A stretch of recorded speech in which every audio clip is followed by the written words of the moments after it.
शापित छाया। गांव के आखिरी सिरे पर एक पुराना टूटा फूटा हवेलीनुमा मकान खड़ा था, काली कोठी।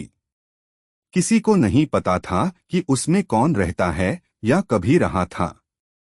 पर एक बात हर कोई जानता था, वहां से रात को अजीब चीखें और फुसफुसाहटें आती थीं।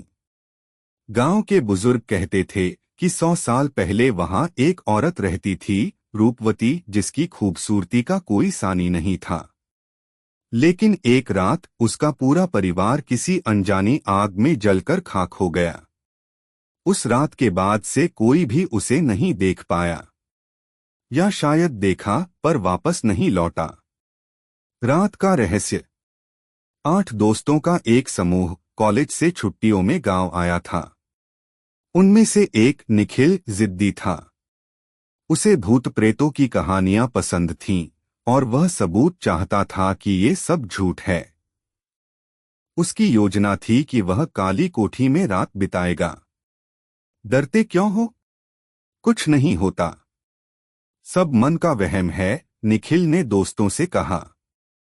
पर वहां अब तक जो भी गया वापस नहीं आया, नेहा बोली, उसकी दोस्त।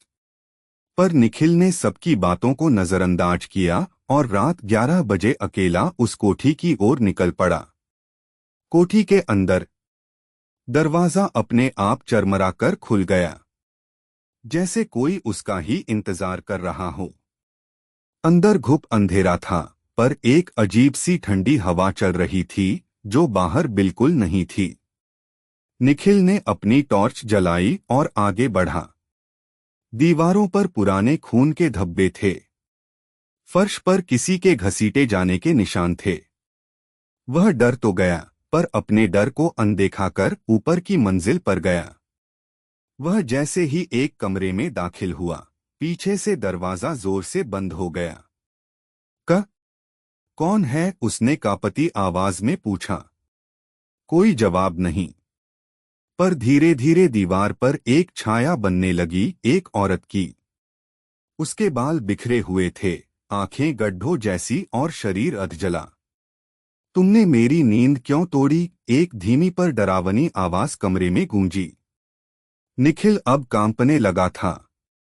मैं बस देखना चाहता था कि अब तुम भी यहीं रहोगे। और तभी वह छाया हवा में उड़ती हुई निखिल की तरफ बढ़ी।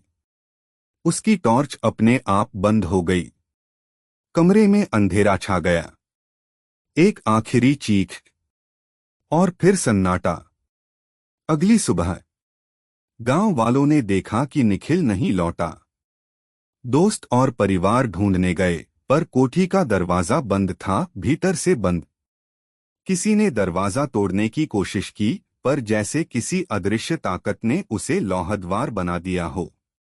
3 दिन बाद कोठी के बाहर निखिल की मोबाइल मिली। उसमें सिर्फ एक वीडियो था, निखिल का चेहरा डर से विकृत और पीछे एक परछाई जो कैमरा बंद होने से पहले कहती है, अब अगला कौन? अब भी हर अमावस की रात कोठी से एक नई चीख सुनाई देती है।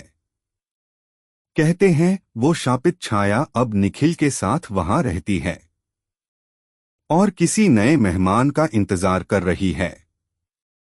अगर कभी आप उस गांव जाएं और किसी ने आपको काली कोठी दिखाने की बात की, तो मना कर दीजिए। शायद अगली चीख आपकी हो। समाप्त।